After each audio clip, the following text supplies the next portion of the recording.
Assalamualaikum warahmatullahi wabarakatuh. Kami dari kelompok Shining Team A akan menjelaskan sedikit materi tentang Islam sebagai agama yang berilmu. Kewajiban menuntut ilmu dalam Islam. Kewajiban menuntut ilmu bagi laki-laki dan perempuan menandakan bahwa agama Islam tidak membeda-bedakan hak dan kewajiban manusia karena jenis kelaminnya.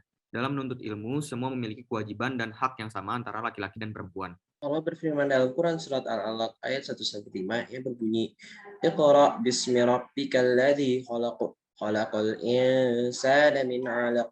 Iqra' wa rabbukal akram, alladzi 'allama bil qalam, 'allamal insana ma lam ya'lam. Yang berarti, bacalah dengan menyebut nama Tuhanmu yang menciptakan. Dia telah menciptakan manusia dari segumpal darah. Bacalah dan Tuhan pula yang maha mulia, yang mengajar manusia dengan pena. Dia mengajarkan manusia apa yang tidak diketahuinya. Selanjutnya adalah hukum menurut ilmu. Hukum menurut ilmu itu terbagi menjadi dua, yaitu ada fardu ain dan fardu kifayah. Fardu ain artinya diwajibkan dan dilakukan oleh individu yang telah memenuhi syarat. Menurut ilmu menjadi fardu ain ketika ilmu itu tidak boleh ditinggalkan oleh setiap muslim dan muslimah dalam segala situasi dan kondisi, seperti ilmu mengenal Allah, ilmu mengenal sifatnya, dan ilmu tata cara beribadah.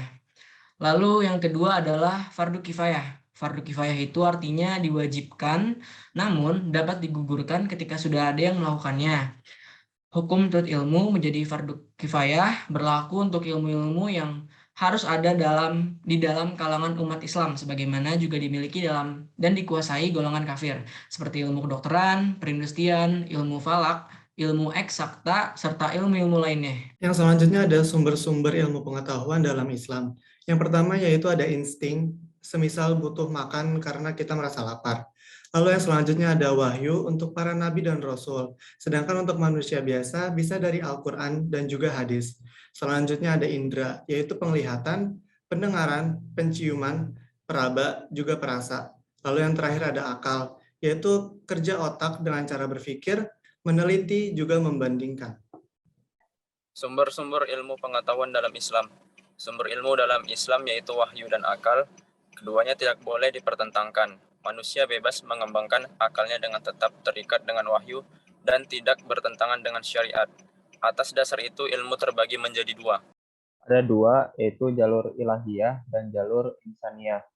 Jalur ilahiyah yaitu yang bersumber pada wahyu, tingkat kebenarannya mutlak, baik pengetahuan empiris dan non-empiris atau gaib.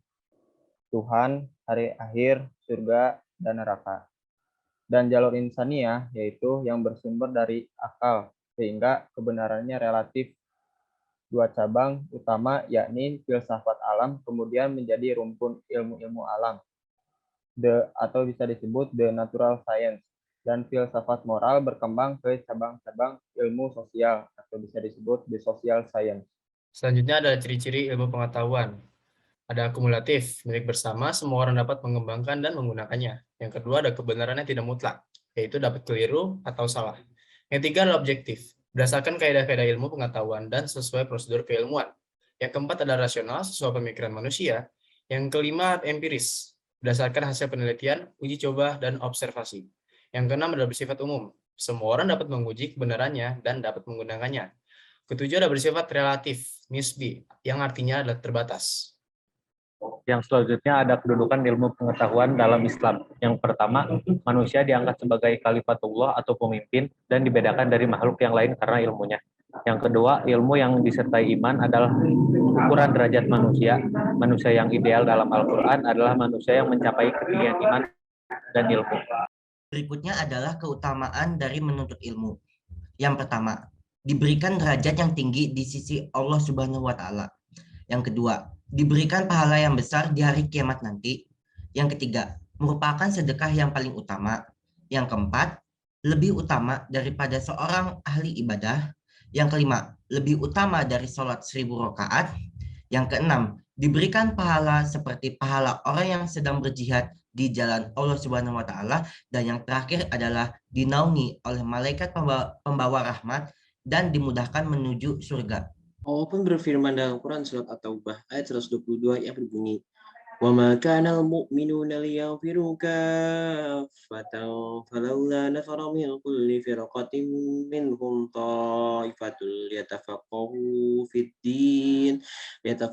في الدين ولينذروا قومهم إذا رجعوا إليهم لعلهم يهذرون.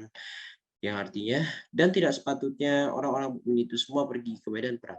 Mengapa sebagian dari setiap golongan di antara mereka tidak pergi untuk memperdalam pengetahuan agama mereka dan untuk memberi peringatan kepada kaumnya apabila mereka telah kembali, agar mereka pun dapat menjaga dirinya sendiri.